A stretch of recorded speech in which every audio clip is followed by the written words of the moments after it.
Som.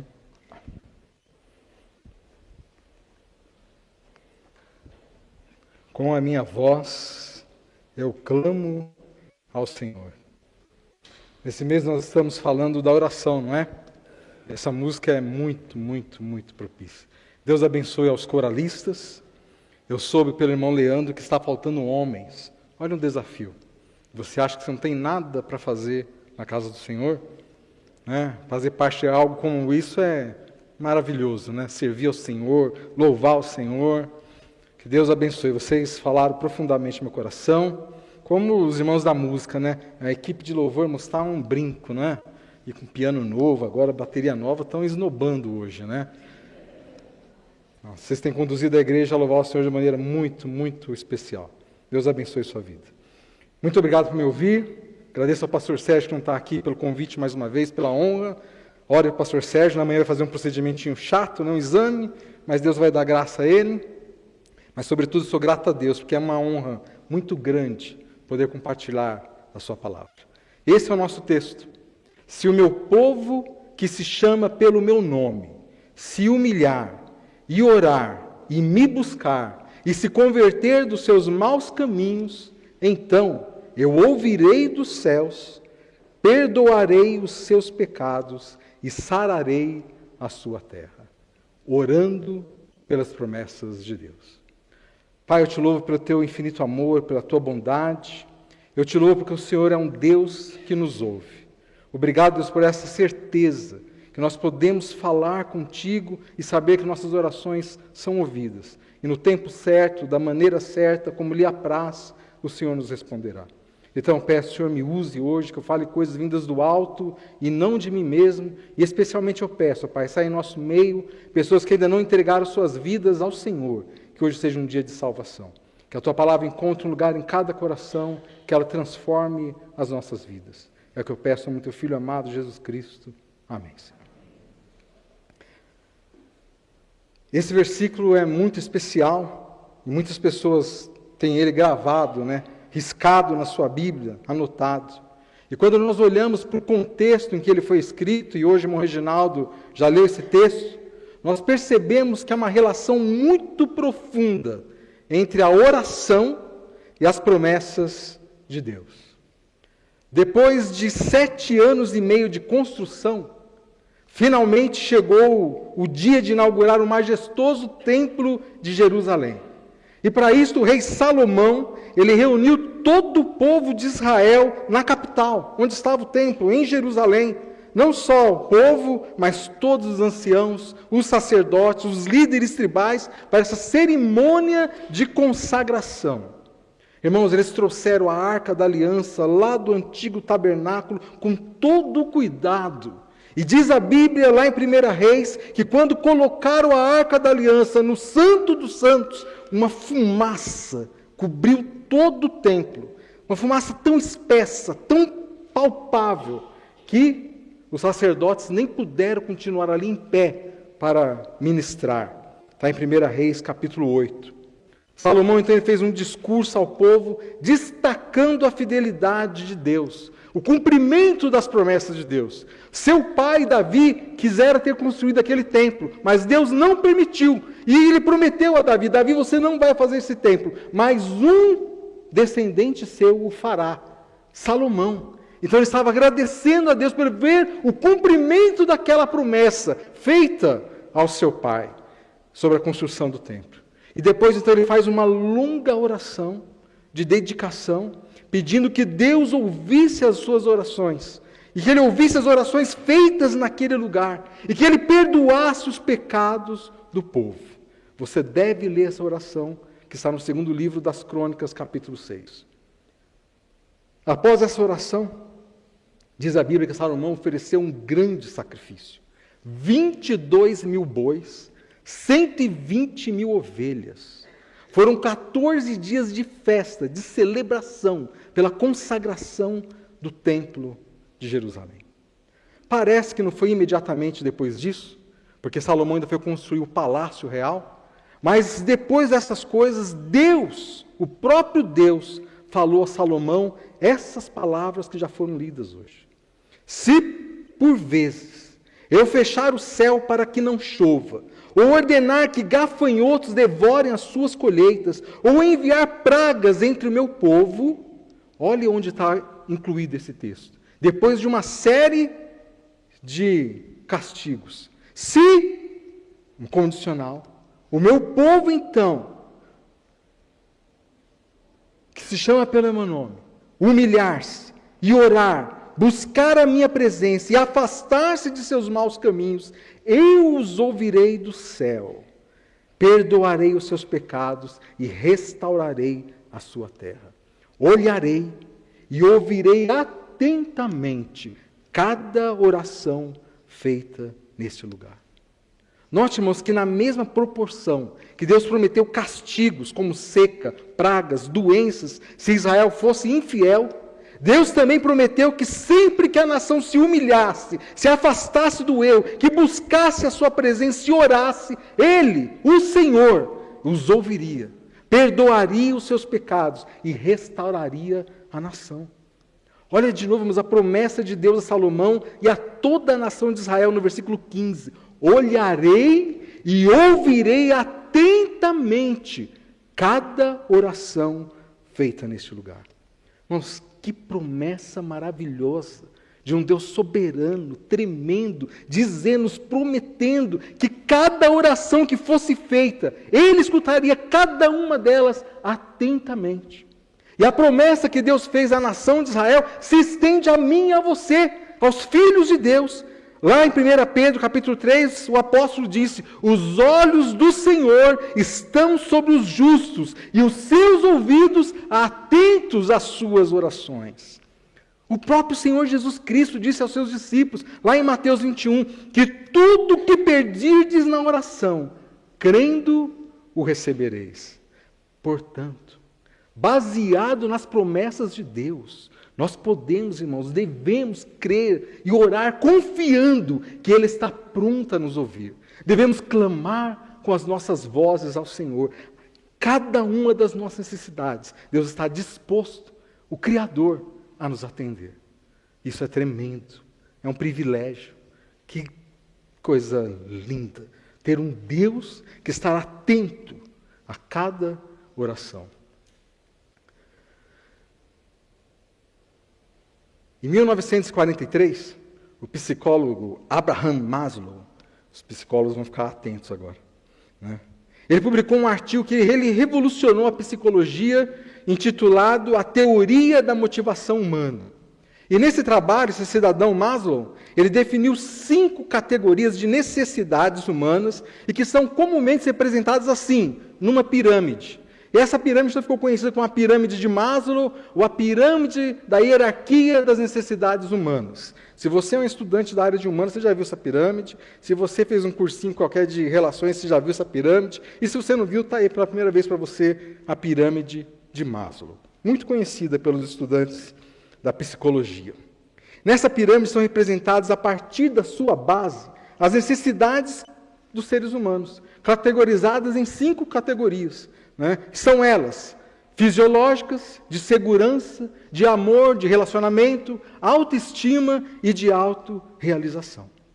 Mas o que Maslow classificou em 1943, o nosso Criador já sabe, desde que nos criou. Deus conhece as nossas necessidades desde sempre. E nós encontramos na sua palavra promessas dele para suprir cada uma das nossas necessidades em todos esses níveis. Irmãos, há promessas de Deus na Bíblia para cada um dos níveis das nossas necessidades. E eu quero, então, passear com você nessa noite por alguns textos, só para te lembrar das promessas que Deus tem para você. Para que você possa orar confiando nessas promessas. Para que você possa experimentar o cumprimento dessas promessas na sua vida. E eu quero experimentar na minha também. A primeira, que está na base da pirâmide, são as necessidades fisiológicas. São a base. Por quê? Ela trata daquilo que é fundamental para o funcionamento do corpo, para a existência, para a manutenção da vida, da sobrevivência. E aí inclui necessidades como respirar, comer, se alimentar, dormir, entre tantas outras. Irmãos, essas necessidades são consideradas básicas, primárias, Por quê? Se você não atender essas necessidades, não interessa as outras. Você não quer ter um emprego se não tiver comida. Você não quer vir no culto se você não tiver comida, se não tiver água, se não tiver um banheiro para você usar. Então são necessidades que apertam todo ser humano desde o momento em que ele nasce. Agora, Deus prometeu, na sua palavra, prover tudo o que nós precisamos para viver. Tudo. Lá em Filipenses 4,19 ele diz: e o meu Deus, segundo a sua riqueza em glória, há de suprir em Cristo Jesus cada uma de vossas necessidades. A minha Bíblia, não sei a tua aí, mas a minha Bíblia diz que cada uma, todas. Irmãos, nós encontramos nesse livro sagrado diversos exemplos do cuidado de Deus conosco. Como Ele cuida, como Ele supre as nossas necessidades. Você conhece essas histórias. Você se lembra do povo que saiu lá do Egito e caminhou 40 dias no deserto? 40 anos no deserto. 40 anos, irmãos, e Deus proveu a cada dia o alimento. Todo dia havia maná disponível. Todo dia, 40 anos. Deus nunca falhou com o seu povo. Todo dia. Proveu comida. Fez com que as suas roupas não se puíssem. Fez com que os seus sapatos não se desgastassem. Tudo o que eles precisavam, Deus supriu. Você pode ler essa história em Êxodo capítulo 16. Lembra-se da viúva de Sarepta? Elias encontrou aquela mulher catando 2 gravetos e falou: o que você vai fazer? Eu estava morrendo. Eu tenho um restinho de farinha, um restinho de azeite, vou fazer um pãozinho, dar metade para o meu filho, um para mim, vamos comer e morrer. Elias, você não vai fazer isso. Você vai fazer primeiro para mim. E você vai ver o que Deus vai fazer. O que Deus fez, meus irmãos. Eu não sei te explicar. Mas a Bíblia diz que durante toda aquela seca, aquela mulher vertia aquela botija de azeite e o azeite nunca acabou. Ela vertia a panela de farinha e a farinha nunca acabou. E ela alimentou seu filho, ela alimentou o profeta de Deus e ela se alimentou confiando nas promessas de Deus. Deus nunca falhou. Jesus, depois de um dia cansativo de pregação, viu aquela multidão sentada, todo mundo já a barriga com fome, e ele compadecido, falou: não posso mandar esse povo para casa sem alimento. Vamos alimentá-los. Jesus falou: mas como, Senhor? E com 5 pães e 2 peixinhos, ele alimentou uma multidão. Deus vai sempre suprir o que nós precisamos. Podemos orarmos confiando que Deus é supridor daqueles que o buscam em oração. No Salmo 34, essa verdade está gritante no versículos 8 a 10. Provai e vede que o Senhor é bom. Bem-aventurado o homem que nele se refugia. Temei o Senhor, vós, os seus santos, pois nada falta aos que o temem. Os leõezinhos sofrem necessidade e passam fome, porém, aos que buscam ao Senhor, bem nenhum lhes faltará. Amém? Amém? Nada vai nos faltar. Até o leãozinho passa fome, mas um filho de Deus não. Nós estamos vivendo dias difíceis, economicamente falando. Você viu que essa semana fechou o fevereiro, né? A maior inflação dos últimos 22 anos. Você viu a taxa Selic, 14,25. Talvez isso não diga muito para você, porque você não é economista, eu também não, mas fala com um microempresário, com um dono de um restaurante, o que isso faz da vida dele? Ele não pode ir no banco pegar um empréstimo, ele pegar e tem que cobrar comida para você, para pagar 14,25 só para o banco, fora o lucro dos funcionários. Você sabe o que isso provoca num país? Irmãos, um ovo está custando mais de R$1. Um ovo. Nossa igreja é muito grande. Infelizmente, a gente não conhece todo mundo. Mas talvez haja em nosso meio pessoas passando necessidade para suprir a sua casa. Talvez alguém que você conheça, um familiar seu. Não é fácil. Mas eu quero dizer que nós temos um recurso, uma provisão. Nós podemos orar. Nós devemos orar. Salmo 37, Davi diz: eu fui moço, hoje sou velho, e nunca vi o justo desamparado, nem a sua descendência mendigar o pão. Nunca faltará o pão àqueles que temem ao Senhor. Irmãos, a oração tem resultados reais. Deus pode suprir cada uma das suas necessidades, as mais básicas que você tiver, se nós pedirmos. Eu poderia ilustrar a resposta da oração de Deus a vocês com um monte de história. Vocês provavelmente têm histórias para provar a provisão de Deus. O pastor missionário está conosco, certamente deve viver isso lá em Tomé. Há inúmeras histórias, mas eu escolhi uma história que eu conheço há muito tempo. Eu estava até com medo de ser... É tão linda, mas eu liguei para quem conhece a história. Eu não sei se todo mundo conhece o Douglas aqui, né? A esposa da Luana está ali quietinho. Nosso guitarman, baterista, solista, cantor, né? Eu conheço o Douglas há muitos anos. Nós viemos de outro movimento batista aí, né? E nos conhecemos assim, um estava na igreja do outro, né? Eu não sei se você sabe, né? A mãe do Douglas é uma conferencista de renome. As irmãs que experimentaram esses dias conheceram a irmã Nancy. Mas o Douglas, irmãos, é de uma hierarquia, de uma dinastia batista, pode-se dizer. Os Fragosos. Entendeu? Já ouviu falar dos Fragosos? Olha lá, conhece um aqui. Os avós do Douglas, paterno e materno, eram pastores. Você tem ideia, né? Por isso que é cabeção assim, entendeu? Sabe, aprendeu ali no berço. E o saudoso avô paterno dele, pastor Joaquim Fragoso, missionário, em 1970 ele iniciou uma igreja em Assis Chateaubriand, no Paraná. 6 anos depois, sensibilizado pelo monte de crianças de rua que habitavam na cidade, ele fundou um lar, o Lar Batista Bíblico de Assis Chateaubriand. Né? E alguns irmãos que conhecem, o Leandro já esteve lá várias vezes, tá aí outra testemunha. E tem muitas histórias desse lar que a gente ouvia durante os anos. Certa manhã, eles acordaram e não havia nada na despensa do Lar Batista. Mas o pastor Fragoso, como ele sempre fez, colocou todas as crianças no refeitório e vamos orar, agradecendo a Deus pelo alimento, que nós não temos, mas que nós vamos repartir. Quando ele terminou a oração, tocou a campainha. Uma caminhonete quebrada de um dono de uma padaria com leite e pão, perguntando, o senhor aceita? Vou perder aqui a carga. Deus proveu no exato momento. Irmãos, vocês devem conhecer outras histórias como essa. Deus sempre provê os seus filhos. Nós precisamos apenas confiar nas suas promessas e orar confiando. Precisamos gritarmos, nós precisamos confiar, depositar a nossa confiança em Deus. Acreditar naquilo que nós lemos na Bíblia, naquilo que nós pregamos, que nós falamos, precisamos crer.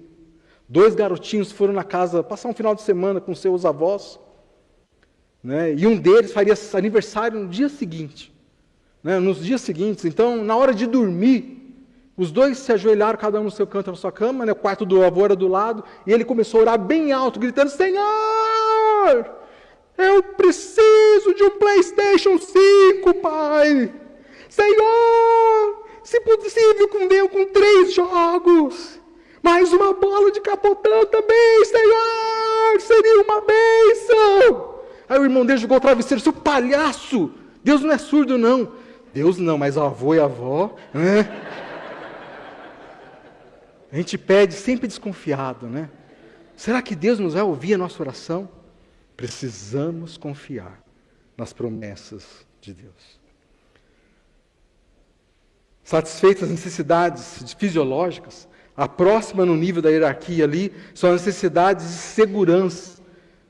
Elas representam esse desejo humano de se sentir protegido, livre de perigos, tanto físicos quanto emocionais. Irmãos, o homem necessita de abrigo contra intempéries, segurança contra violência, contra doença, contra acidente, ter um emprego que lhe dê um certo grau de segurança, viver em um ambiente com regras e leis que garantam a segurança e a justiça, sentir-se livre do medo, da ansiedade, da incerteza. Nós vivemos dias de pavor.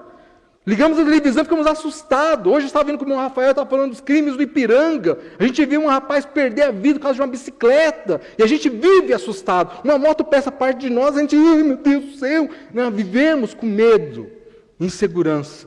Mas em sua palavra, Deus promete ser o nosso refúgio e proteção. Direi do Senhor, Ele é o meu Deus, o meu refúgio, a minha fortaleza, e nele confiarei. Irmãos, na oração, muitos encontraram refúgio e viram o cumprimento das promessas de Deus quanto à segurança. Lembra-se de Ezequias? Ezequias acordou uma manhã e a cidade de Jerusalém estava tomada pelos assírios. Um exército gigante, Senaqueribe no comando, mandou uma carta para Ezequias. Desiste, queridão, Perdeu o Playboy, é meu. Não confia nesse teu Deus, não vai servir de nada para você. Nenhum Deus me resistiu. Ezequias pegou aquelas cartas e ele foi aonde? No templo, onde Salomão havia orado anos atrás, e Deus havia prometido que ouviria a sua oração. Ele foi no templo com aquelas cartas: Senhor, olha a afronta, olha o que estão fazendo, olha o perigo. Naquela noite, Deus mandou um anjo e eliminou 185 mil soldados assírios. Senaqueribe teve que dar para trás, e quando chegou em casa foi morto pelos filhos dele. O Senhor protege os seus. O Senhor protege os seus. Lembra-se de Daniel? Daniel caiu numa conspiração. Por causa da oração, pegaram ele e lançaram na cova dos leões. Mas a Bíblia diz que ele orou e Deus segurou a boca daqueles leões. Não foi o mesmo destino dos seus inimigos, dos seus opositores. Lembra-se de Paulo? Paulo estava sendo levado para Roma, num navio, 14 dias de tempestade em meio ao mar. E ele orou ao Senhor e Deus lhe disse: nem você, nenhuma dessas 275 vidas que estão nesse barco hão de se perder. E assim fomos, nenhuma vida se perdeu, Deus o protegeu. Você confia nas promessas de Deus? De proteção? Irmãos, todo dia eu oro pedindo a Deus proteção. Vocês conhecem minha esposa, ela é linda, né? Essa menina doce. Ficou olhando: Senhor, protege a Michelle, que ela vai todo dia de Diadema para São Caetano. Fico pensando: um ladrão, olha essa carinha tão meiga, vai querer assaltar essa menina? Eu só posso confiar em Deus. Orar por ela, pelas minhas filhas. O que eu posso fazer? Toda noite eu vou lá, meia-noite, pegar minha filha no ponto, ela vindo da faculdade, eu faço a minha parte, mas eu tenho que confiar em Deus, eu peço proteção de Deus a eles, e eu só posso o quê? Descansar. Confie nas promessas de segurança. Deus tem essas promessas para você. Capitão Ed Reichenbacher. O mundo se voltou para olhar esse camarada. Ele lutou a Primeira Guerra Mundial e ele foi consultor das Forças Armadas Americanas na Segunda Guerra Mundial. No dia 31 de outubro de 1942, ele com mais 7 oficiais pegaram um avião para ir para o lado do Pacífico Sul. Eles iam fazer um serviço lá secreto, mas no dia seguinte o sinal sumiu, o radar sumiu, e eles tiveram que pousar em meio do Oceano Pacífico. Só deu tempo de pegar 3 botes infláveis, inflar os botes, ele e mais 7 oficiais, com 4 laranjas, 2 linhas de pescar com anzol, sem nenhuma isca, e uma Bíblia que um jovem carregava consigo no seu bolso. Eles passaram aqueles 22 dias no mar, todo dia, fazendo 2 cultos, um pela manhã e outro à tarde. No 8º dia, exaustos, sem ter o que comer, eles fizeram aquele culto de oração. Terminaram o culto de oração, uma gaivota pousou na cabeça dele. Eles pegaram a gaivota e virou a isca que eles precisavam. E eles sobreviveram esses 22 dias comendo peixe e tomando água da chuva, porque Deus ouviu a oração. Às vezes, irmãos, não vai ser fácil, mas Deus protege os seus. Deus protege os seus. Confie nas promessas de proteção de Deus. Ore por segurança. Deus tem prazer, irmãos, em proteger os seus filhos. Prazer. O anjo do Senhor acampa-se ao redor dos que o temem e os livra. É a promessa de Deus. O próximo nível das necessidades humanas diz respeito ao seu anseio por amor, por aceitação, por pertencimento. Trata-se das necessidades sociais, que eles estão em um 3º nível da pirâmide de Maslow. Ter relacionamentos íntimos e profundos com outras pessoas, um senso de pertencimento, de conexão com a família, com pais, irmãos, a esposa, um namorado.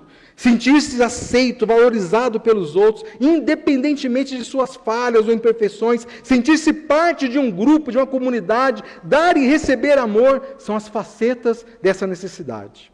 Irmãos, e esta é uma necessidade que Deus também promete suprir. Nós podemos ter um relacionamento eterno com Ele, com a nossa família de fé. Lá em Romanos 8, Paulo disse: porque estou certo de que nem a morte, nem a vida, nem anjos, nem principados, nem potestades, nem o presente, nem o porvir, poderá nos separar do amor de Deus que está em Cristo Jesus, nosso Senhor. Nada pode nos separar do amor de Deus. Em Deus nós encontramos todo o amor que nós precisamos. Você não está só. Há promessas de Deus para você. Na Bíblia nós encontramos exemplos de como podemos ter essa necessidade de amor, essa necessidade de aceitação suprida por meio de um relacionamento direto com o próprio Deus, com a família espiritual que Ele nos deu, que é a sua igreja. Lá em Efésios 1:5 diz que Deus nos adota como filhos. Por meio de Jesus Cristo nós temos um Pai com quem nós podemos nos relacionar, que nos ama. Por isso o salmista disse: amo ao Senhor, porque Ele ouve a minha voz e as minhas orações, porque Ele se inclina para ouvir. Eu orarei enquanto viver. Olha o que o salmista disse: eu tenho um Pai, eu vou sempre falar com Ele, porque Ele sempre vai me ouvir. Você é um filho de Deus. Se você entregou sua vida a Cristo, você tem um Pai. Você não está só, você não é um órfão nessa terra, você tem um Pai celestial. Jesus, Ele chegou para os seus discípulos e disse: não os chamo de servos, vocês são meus amigos. Irmãos, amigos de Cristo. Como você pode se sentir só? Que solidão é essa? Entrega a sua vida a Ele. Amigo de Cristo. Já imaginou o que significa isso? Vocês são meus amigos. Eu não chamo vocês de servos, de amigos. Paulo, a Bíblia, em vários textos, ele cita os seus companheiros, pessoas que trabalharam, que lutaram lado a lado com ele, que fizeram grande amizade, parceria na obra missionária. E lá em Filipenses 1 ele diz assim: sempre que oro, peço por vocês com alegria, oro para que o amor de vocês transborde cada vez mais. Quantas vezes alguém compartilha com você um pedido de oração aqui no seu ambiente, e você sai embora daqui e esquece? Daniel falou um pouco disso hoje de manhã, né, irmãos? Orar uns pelos outros. Eu tinha esse hábito. Deixa comigo, irmão, vou orar. Mas há alguns meses eu fiz um propósito de anotar quando a pessoa pede. E eu tenho feito isso. Semana passada eu estava conversando com o irmão. Desculpa, Ricardo, falei seu nome. Né? Ricardo está numa mudança de trabalho. Estou ansioso. Irmão, vou orar por você. Que bênção falar com o Ricardo hoje. Vi que a semana dele foi mais tranquila. Puxa, tenho certeza que é a resposta da minha oração. Não quero ser exibido não, irmão. Mas nós oramos. Eu tenho que crer que Deus responde. Irmãos, a irmã, essa semana está lá em Fortaleza. Irmã Simara. Né? Exibida, está mandando fotos. Tem que ver a irmã Simara, né? William, nunca viajei de avião, estou morrendo de medo. Eu passei a semana inteira orando por aquela irmã. Irmão, você tem que ver as fotos. Está se achando. Bolacha mais crocante do pacote. Está lá, curtindo. Eu orei por ela. Que feliz que ela está lá. Irmãos, precisamos orar uns pelos outros. Você não está sozinho. Tem alguém do seu lado que pode te ajudar, que pode orar, com quem você pode compartilhar a sua história, a sua dor, o seu sentimento, o problema com o seu filho, com a sua esposa, pessoas que podem te ajudar em oração. Orando uns pelos outros, nós podemos ver o cumprimento das promessas de Deus, de amor, de aceitação, de pertencimento. O desejo de Deus é que os seus filhos experimentem a alegria e o apoio desses relacionamentos. Como o salmista destacou, Deus faz que o solitário viva em família. E onde é essa família, se não for aqui na igreja? Deus pega alguém, irmãos, que não tem família, que vem lá do Nordeste sozinho, ou que vem estudar aqui, e você é a família dele. Acolha ele, ore por ele, ajude ele, lute com ele em oração. Carlão, estou orando por você todo dia, meu irmão. E vou continuar orando por você. Estou orando pelo irmão Edson Jorge, precisa das nossas orações também. Eu quero orar por eles, estou anotando, pedir oração, eu vou anotar. Eu vou orar por você, se vira com Deus depois, porque eu vou orar por você. Tem que ser o compromisso meu e seu, orar uns pelos outros, tão simples e tão eficaz. As pessoas vão se sentir amadas, queridas, não sozinhas neste mundo. Orem uns pelos outros, irmãos. A próxima é a necessidade de autoestima. Né? É o quanto o homem precisa se sentir valorizado, reconhecido, confiante nas suas capacidades. E nós vemos na Bíblia também que Deus também, Ele nos dá valor, Ele nos dá identidade. Deus tem um chamado para mim e tem um chamado para você. Lá em 1 Pedro 2,9, a Bíblia diz: mas vós sois a geração eleita, o sacerdócio real, a nação santa, o povo adquirido, para que anuncieis as virtudes daquele que vos chamou das trevas para a sua maravilhosa luz. Cada um de nós, irmãos, tem uma identidade em Cristo. Sua vida não é sem valor, vazia. Você é uma testemunha, você faz parte do sacerdócio real, da nação santa, do povo escolhido. Você é de Deus. Na Bíblia nós encontramos exemplos de homens que receberam grandes desafios e eles se tornaram notórios. Por quê? Porque buscaram a Deus em oração, confiando nas promessas dele. Lembra-se de Gideão? Gideão era um covarde. A Bíblia diz que Gideão estava malhando trigo, escondido, com medo dos midianitas. E o Senhor apareceu para ele através do Senhor e falou: Gideão, você é um homem valente. Não, você é um homem valente, Gideão. Você. Deus transformou aquele homem covarde, medroso, num dos libertadores de Israel. Identidade. Lembra-se de Davi? Nós tem algum rei na história do universo que teve mais intimidade com Deus que Davi? Davi, ele tinha tudo para ser um fracasso. Quando o profeta foi procurar lá para escolher o rei, nem convidado para aquele almoço ele foi. Ele estava lá, já pararam para pensar o que isso significa? O pai dele não chamou ele nem para participar daquela refeição. E ele estranhou, acabou, não tem mais alguém? Tem um catarrento lá cuidando das ovelhas lá, entendeu? Manda chamar. A gente olha para as coisas e começa a... Tem algumas teorias na Bíblia, sabe? Você sabe que Davi é o único rei de Israel que a Bíblia não cita o nome dele, o nome da mãe dele. O único rei de Israel que a Bíblia não cita o nome da sua mãe. E lá em Salmos nós vemos alguém dizer assim: porque eis que em pecado me concebeu minha mãe. E a gente sempre pensa que é algo geral, todos nós somos concebidos em pecado. Será? Tinha tudo para ser um fracasso. Mas Deus o tirou de trás das manadas das ovelhas e o fez o maior rei de Israel. O maior salmista. Ele encontrou em Deus identidade, realização. E lá em 2 Samuel, capítulo 7, ele diz assim: ó Senhor dos exércitos, o Deus de Israel, tive a coragem de fazer esta oração, porque revelaste tudo isso a teu servo. Quando Davi quis fazer o templo, Deus falou: você não, Davi. Tem muito sangue na sua mão. Davi foi um rei guerreiro, matou milhares com seus exércitos. E Deus falou: Davi, obrigado, mas você não. Mas eu te prometo que da tua descendência nunca deixará de existir um rei. Uma promessa do Messias.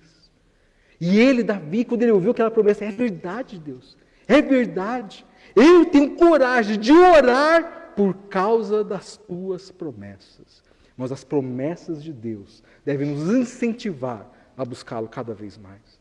Faça como Davi. Você tem identidade em Cristo.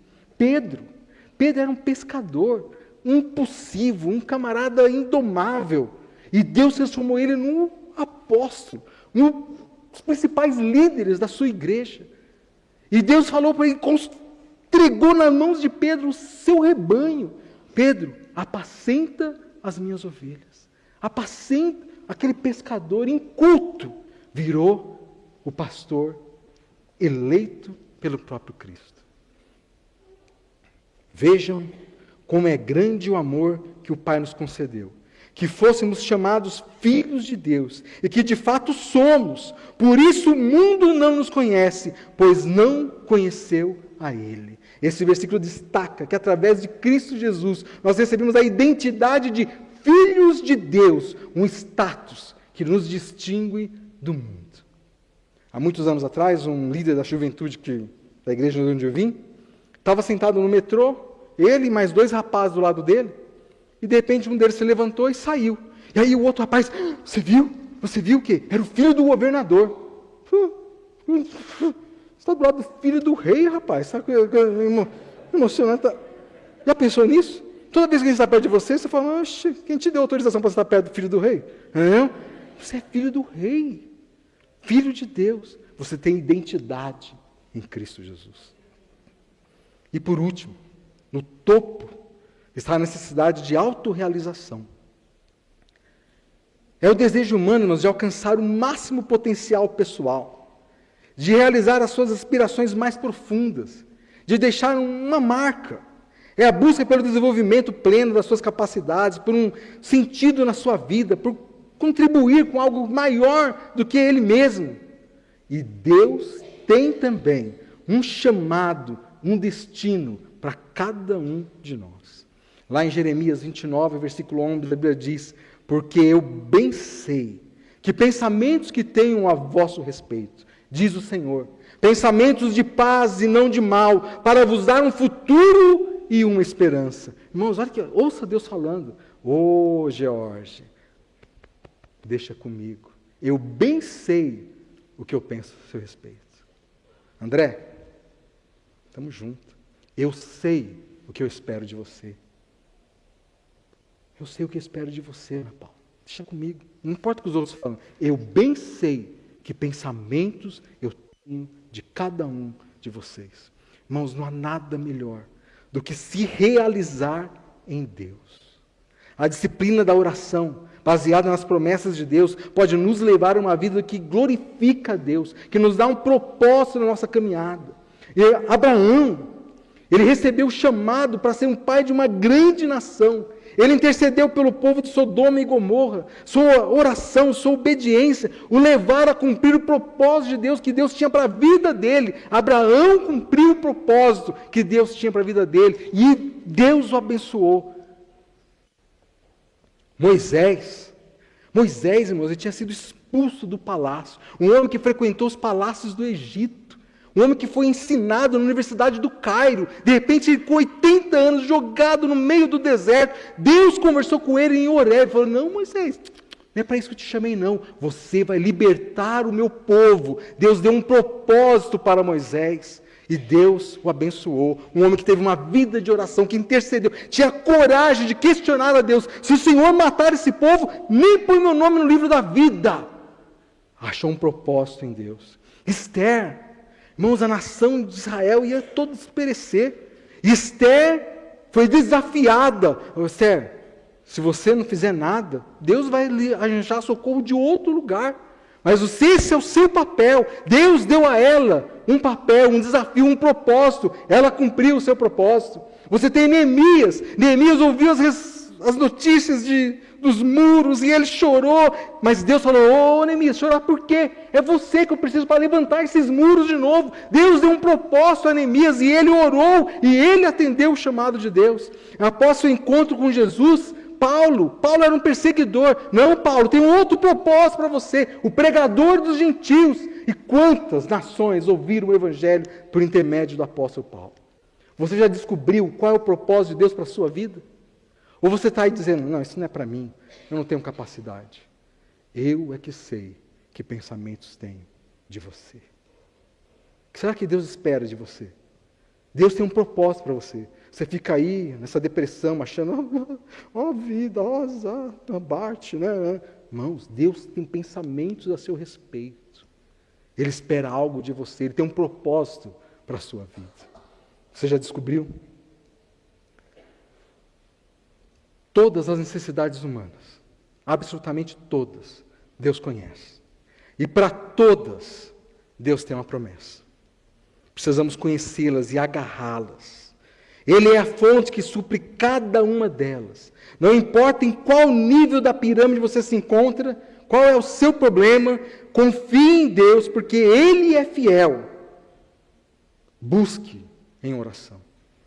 Retenhamos firme a confissão da nossa esperança, porque fiel é o que prometeu.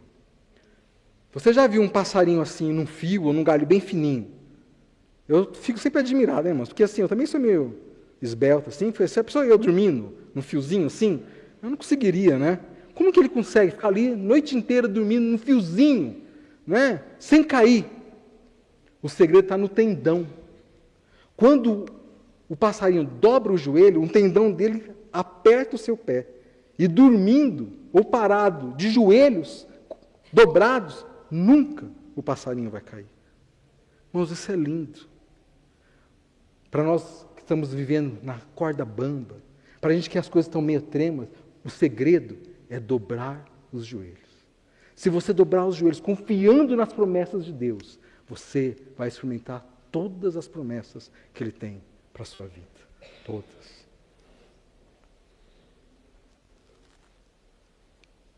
Eu Se você acredita no poder da oração, eu oro hoje para que Deus supra todas as suas necessidades, de fisiológicas, de segurança, de amor, de relacionamento, de autoestima, de autorrealização. Mas para você, que talvez esteja aqui hoje, e nunca fez uma decisão em Cristo Jesus, deixo de dizer o que Maslow não falou. A maior necessidade do homem não é, ou não são, essas 5. Você pode supri-las todas, e vai continuar existindo no seu coração um vazio, um senso de que falta algo, porque nada disso, nenhuma realização pessoal, nenhuma conquista pode suprir aquilo que só Deus pode fazer por você. Há um lugar no coração do homem que pertence unicamente a Cristo. Dinheiro, poder, sexo, relacionamentos, nada vai suprir. Só Deus pode suprir, só Cristo pode preencher. Então esta é a maior necessidade que o homem tem, a necessidade espiritual de salvação. Mas saiba que Deus também tem promessas para suprir esse buraco no seu coração. Lá em Romanos 10 ele diz, porque todo aquele que invocar o nome do Senhor será salvo. Então não tem razão para você não usufruir tudo que Deus tem para você. Mas Ele não vai suprir as outras necessidades. A preocupação de Deus não é as suas outras necessidades, é a sua maior necessidade, salvação. Orar não se trata de Deus fazer a nossa vontade no céu, mas de nós fazermos a vontade dEle aqui na terra. De nós entregarmos a nossa vida a Ele. Então, se você quer usufruir das bênçãos de Deus, você deve começar sua vida de oração, clamando para que Ele supra a sua maior necessidade, salvação. Se confessarmos os nossos pecados, Ele promete. Ele é fiel e justo para nos perdoar, nos purificar de toda a injustiça. Não saia daqui hoje sem suprir a maior necessidade. Hoje você vai sair daqui, nós não vamos prender você de forma alguma. Mas não pense que você pode sair daqui sem fazer uma decisão. Não tem como.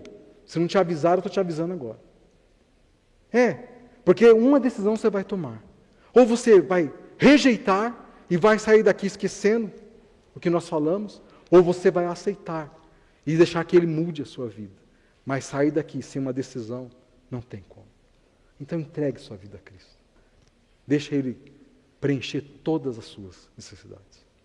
Que Deus abençoe a sua palavra, que ela fale ao seu coração. Pastor Eduardo.